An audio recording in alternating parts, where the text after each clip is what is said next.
Welcome to the home of the DIY movement, where we build stuff and paint things. All right, y'all, welcome back. We are back at it for another Way Back Wednesday.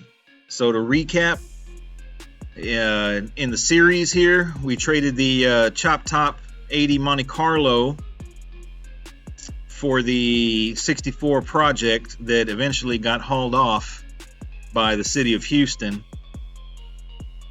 And that's where we last left off. If you guys missed those 2 episodes of the series, the links are in the description there. I plan to do an entire series that leads all the way up to the current car that I own.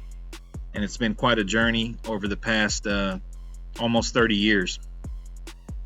So where we left off, man, the 64 got hauled off. And I had to take a break and think of a game plan to get some more money.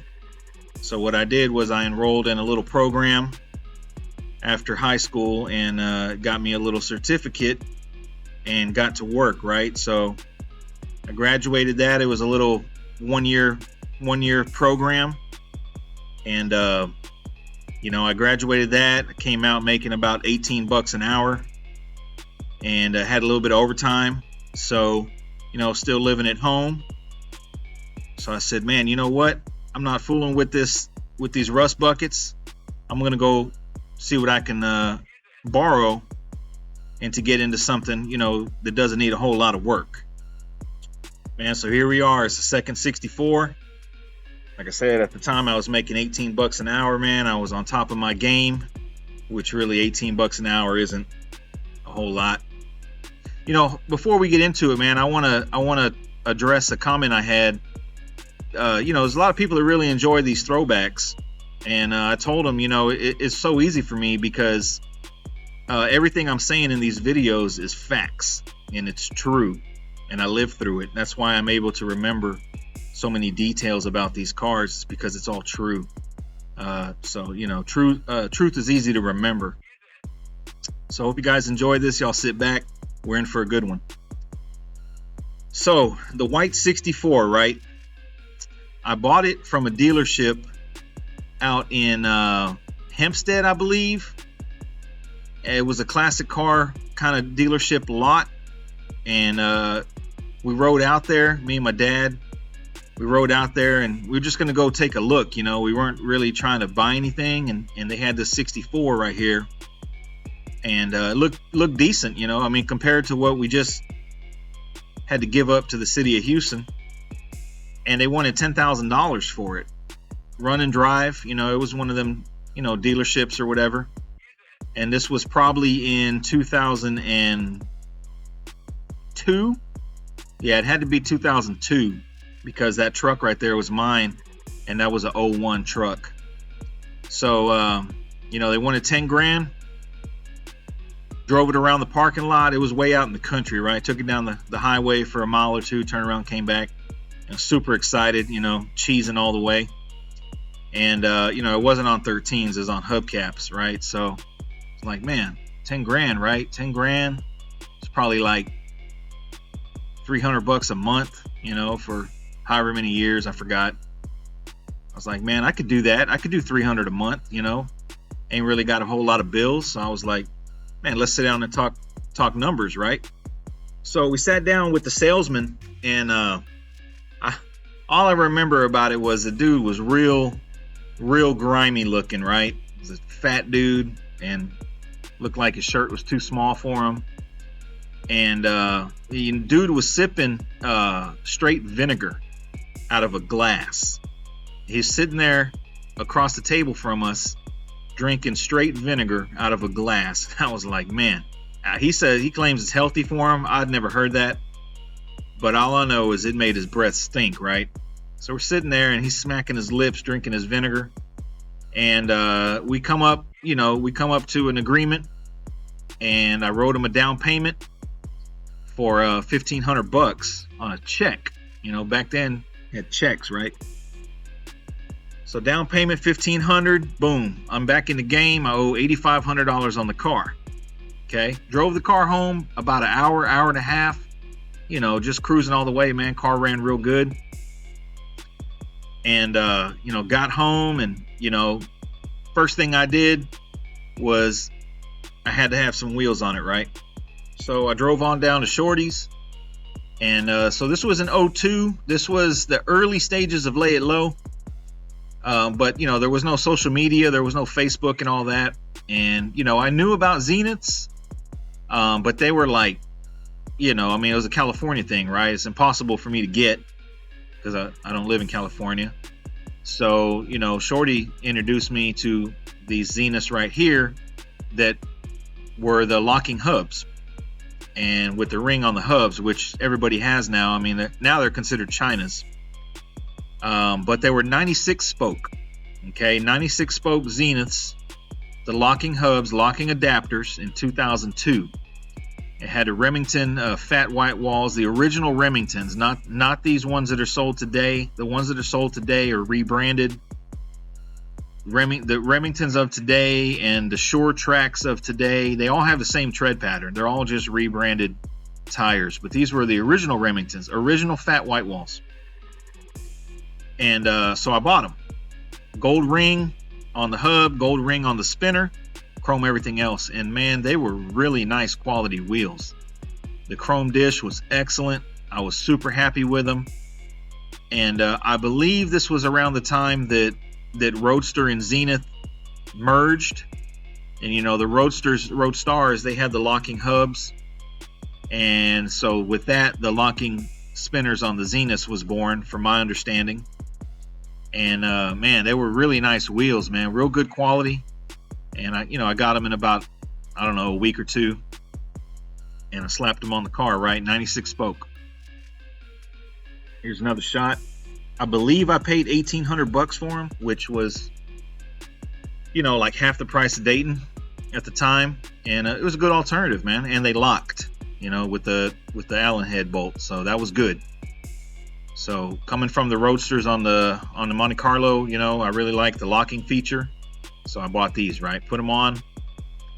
And at the time, my dad made me an offer. Was like, man, I'll loan you the money to pay the note off, and then you just pay me, like less interest, still gonna charge you interest, but it's gonna be less. Because I forgot what the interest rate they gave me, but I mean, I was like, I was young, so it was probably a lot. So I was like, all right, bet. So, we made an agreement, and he gave me the money, and we paid off the loan, and I got the title, right? So here's where things get interesting. So this dealership, man, I can't remember the name, paid him off. And we got the title in the hand, title in hand, and they hadn't cashed my down payment check of $1,500. But we have the title now. So I was like, it ain't right to, cancel the check and get them for $1,500. But at the same time, I shouldn't have to babysit these guys to cash my check. So I called them, and I was like, hey, been a couple of months here, and you guys still haven't cashed my down payment check. And they were like, oh, we're in the process of relocating, we're moving to another facility, and I'm sure it's just in a box with paperwork, and we'll get to it when we get settled in. All right. Waited a couple weeks, still nothing. Back then, man, you had to like balance a checkbook. So I couldn't balance my checkbook because I always had this $1,500 check hovering over me, So a couple weeks later, I called him. I was like, hey, still ain't cashed it. Like, what's the holdup? And same thing. Oh, we're still moving. It's got to be in one of these boxes. We'll get to it. All right. So I waited about another month and still nothing. So I was like, all right, I'm done waiting on these people, right? So I called them. And I said, hey, I told him that I was signing up for the military, and I'm gonna be shipping out here soon, and I'm closing all my accounts. So y'all need to cash this check, like sooner than later. Oh, yes sir, we're gonna get on it. So all right. So the military thing was a little white lie. But man, I waited like another month and still nothing. So I ended up, canceling the check and closing the account. And I had the title in hand, so winning. So long story short, man, they never cashed my down payment check. I kept my $1,500, so I got this car for $8,500. So I gave my old man the $1,500. So now I'm down to 7 G's, which is considering what the car previous to this looked like, I'm rolling and driving $7,000, man. I thought that was a huge improvement. So man, nothing ever became of that down payment check, and I had the title in hand in my name and everything. And man, that dealership eventually closed down. They closed their doors, and they're not there anymore. So this was over 20 years ago. So man, I'm in the game for $7,000.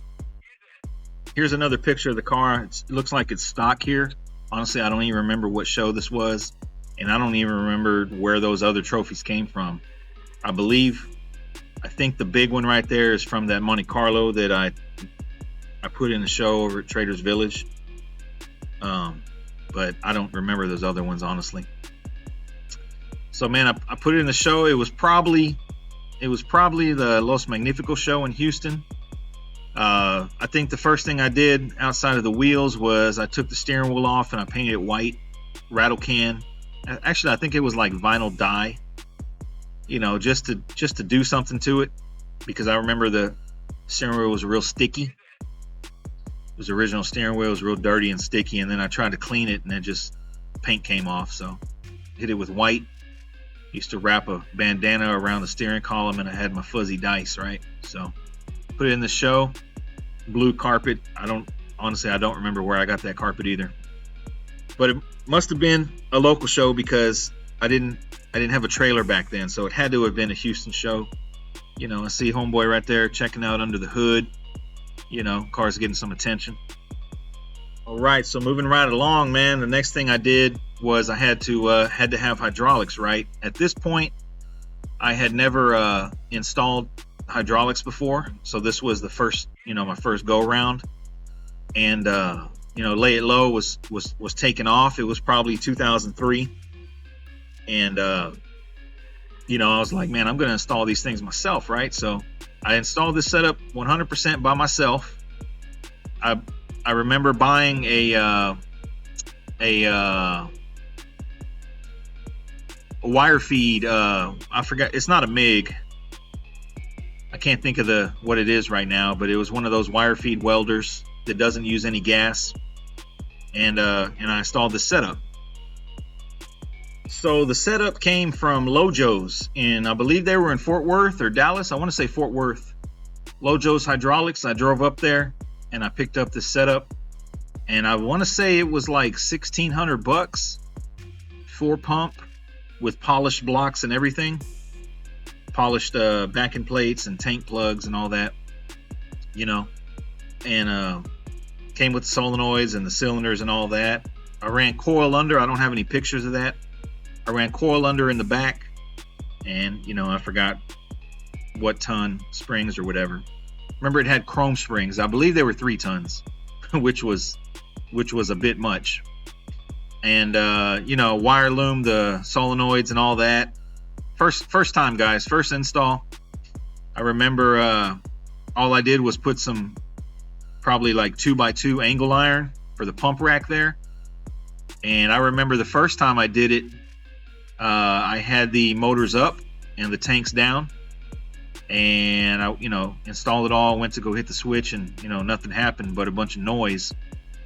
And that's when I realized that they weren't getting any oil, because the gears were above the oil level, so I had to flip the pumps over. So it was a learning experience. And those batteries, I remember there used to be a place in Pasadena that would sell them gel cell batteries or whatever. They were like $20 each, and they were good, they were decent, but when they wanted to go out, they went out with no warning. and if you're running them in series and they just go out with no warning, it just kills everything. So that battery hold down, just a piece of flat bar that I actually still have. I used it, man, years ago to fill in a section of way in the back, the fence area, and so that's stuck halfway in the dirt. So back then we had dogs, so the dogs couldn't get out. But I remember linking all the solenoids and all that, and I took it to a show at Traders Village, which is a flea market basically in Houston. So I took it to that show, and had it there, trunk wide open, showing off my work. And I remember Shorty was there, right? Shorty, everybody knows Shorty. Shorty's a Lowrider Hall of Fame. And he was walking around, and he asked me, he's like, man, who did the install? I said, well, I did, it's the first time. He's looking at it, and, and man, it looks good. I was like, man, wow, like, gave me like a confidence boost, because he was doing installs, back then. So I was like, man, Shorty liked it, so man, hell yeah, right? So Lojo's was a pretty good setup, man. Cheap, didn't have to pay for shipping because I drove up there 3 hours to go get it. So I think the setup, like I said, was about $1,600, and batteries are $20 a piece. So I was in it for like $2,000. Did it myself, and basically I used what little information I had from the Monte Carlo in combined with lay it low, and I was able to install hydraulics for my first time, man. And they never gave me any problems. Like, it was easy to maintain. Solenoids are right there. I never had any problems with this setup. Yeah, man, here's the car pancaked in the driveway. This was before I, really knew about or even really cared about running skirts, about the whole rear end thing needing to be narrowed and all that. Man, I was just happy to have the 64 on Zeniths with hydraulics, right? I didn't care about anything else. So, man, we're rolling, right? Car's pancaked, and it was still drivable at that ride height. It was real low, but it was still drivable. Here it is with the front up, and I can't remember if I did the uppers or not. I don't think I did. I can't remember, but I do remember this was my introduction to what a solid carrier bearing is, because the car was obviously pretty original, and man, I was driving it around, locked up or whatever, and shredded the carrier bearing. So I ordered a solid bearing. Okay, ordered a solid carrier bearing, thinking that would fix the problem, with no slip yoke. So I installed that carrier bearing. Anybody knows that's a pain in the butt to do. And actually, I did it myself. Beat the U joints out and all that myself, and put it in, and cussed a bunch to get it in, and finally got it in. And I take it around the block, and man, it shredded that bearing, man, the first time around the block, because I didn't have a slip yoke drive shaft. Well, nobody told me that, so I actually went back to the original bearing, because that original bearing has a little bit of flexibility, and I believe I only had 8s in the back, so it worked. But the solid bearing is good. I run those now, but you got to have a slip yoke drive shaft in order to run those, or else you're going to shred them immediately. And here's a couple more shots. The car laid out, and man, the setup was real reliable, man. I had a switch box before I put them on the dash. I eventually did put them on the dash, had the antennas all the way pushed up, but man, the car was super reliable. I'd take it on the freeway. Yeah, there goes with the antennas all the way up right there. Tailpipes drug, but that was cool. I remember one time took it out to that Traders Village show. I think I took it twice. I think the second time I was coming home and actually ran out of gas in this thing, and Luckily, I was about a mile from home, so I ran out of gas. That was the first and only time that I've ever ran out of gas. I've come close a couple times recently here, towing trailers and stuff, pressing my luck way out in the middle of nowhere. But driving home on the highway, and man, ran out of gas. Right. Luckily, I was close to home. I just left the car right there and walked and got the gas can. Walked home and actually, I think I called somebody. Come pick me up, bring me some gas, or take me home, get the gas can, fill it up. You know, it only took about an hour, but that was the only time I ran out of gas, man. So I never did that again. I do remember that the car used to drag in the back like that, and I remember, like I say, the back springs were chrome, and I want to say back then the chrome was 3 tons, and it rode like crap, and that was my introduction to accumulators.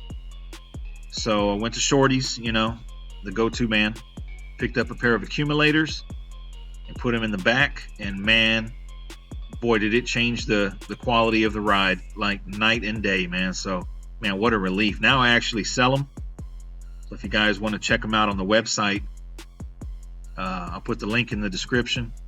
And you know, they're available, and they're in stock, and they're pre-charged, so they're ready to go, man. Big time improvement on the quality of the drive, and just makes it much more enjoyable. Man, I remember I used to take this thing out Saturday nights cruising, coming home on the Beltway, just smashing, man. It's 65, 75 miles an hour, like nothing. Real fun car. You know, here's another picture of the car laid out in the back. Paint was decent. You know, being white, hit a lot. You know, it did have some bubbles down low, you know, bubbles around the wheel well there, at the bottom of the fender, bottom corner of the door. But man, you know, back then I didn't give a damn about that. And being white, it did hide a lot. But one thing I did improve on the car was all the molding, right? So the side moldings, the grill, the hood lip, the rear cove molding, you know, they appeared to be original. And so I did upgrade. I bought it all new, reproduction, put it on, and the molding, you know, insert was white, so it matched perfect, man. And really improved the look of the car. I believe I took it to a show in Pasadena at some flea market or something, and you know, won there. And the interior, you know, it was not original. It wasn't even a kit. It was some seat covers that somebody made, but you know, they were clean. I don't have any pictures of those. You can see a little bit right there in the top right hand corner. But it was just a fun car, man. It was super reliable. All right, so as lowriders or car builders, what do we like to do? We want to take a super reliable car and let's yank the motor out of it to clean it up, right? So that's what we did. I yanked it out, and I just rattle canned, you know, the wheel wells and the firewall, and we're gonna dress up the engine. So man, yanked out the engine, bought an engine stand, which I still have, by the way. I still have that battery charger that's in the background there. That's a Sears Craftsman battery charger, still works great. And I went on probably Summit at the time, maybe, and just bought a bunch of chrome dress up stuff, chrome oil pan that I could never get to stop leaking, the cheapest chrome valve covers, and chrome alternator, bought a blue fan for it. All I did basically was pull the motor out and you know, clean it up and paint it, and then bolt on these chrome accessories. Here we are, about to stab it back in, and then here it is, you know, all the way in. I did get the hood hinges chromed. I remember I got the accumulators chromed. I bought radiator hoses, and you know, also had that guy come out and pinstripe it, which I mentioned on the convertible video, Nuclear Designs. He came out and pinstriped it, all freehand, for $125, man. So did a little upgrade, you know, got the pinstripe. Now we got little chrome details under the hood, and you know, it was a good little car, man. It was super fun. I think I have another picture of the setup here. All right, y'all. I apologize for the quality of this picture. It's a 20-year-old picture of a picture. I don't have that original anymore. But I redid the setup, which really didn't cost any money. I just laid the pumps flat, used the same batteries, built some panels, and kind of recessed them a little bit, put some mirrors, and I etched the mirrors. And this was actually my first introduction to hardlining or using steel tubing in a hydraulic setup. And I believe we used compression fittings on this. And I wish the picture was better quality, but it's my first time bending lines. Me and my friend Fredo with the yellow 68. He got me the fittings from work. And you know, it was our first time, man. Actually, I take that back. I want to say it's our second time, because I think we did his little car first. The simple 2-pump, 2-dump. And we did that first, messing around, because it was like, you know, it was new on Lay It Low, and I'm like, man, let's try that, you know. So I bought the bender, which I still have, and we redid the setup, made it, you know, little more of a show setup, I guess. And I had the accumulators chromed, I had the hood hinges chromed, and I believe I had the hood latch chromed under the hood. And you know, you can see it has new cove moldings in the back, new tail lights, and new antennas. So, you know, little stuff that you can buy and just bolt on, you know, and really change the appearance of the car. I think this might be one of the only pictures I have of me in front of the car. That looks like it was at Fair Park in Dallas for a show. Looks like it was before I redid the trunk. And can't really see what I won, but I won something, which I was real proud of, because there was a lot of Impalas up there in Dallas-Fort Worth. There's a lot of Impalas. It's always been that way. So to go up there and just compete with big name clubs, you know, was a big deal for me. What happened to this car? I had already paid the old man off, so I was clear on it, and I ended up selling it. And I met a guy, I want to say I met him in Fort Stockton or somewhere Odessa out that way, West Texas. And I forgot where he was from.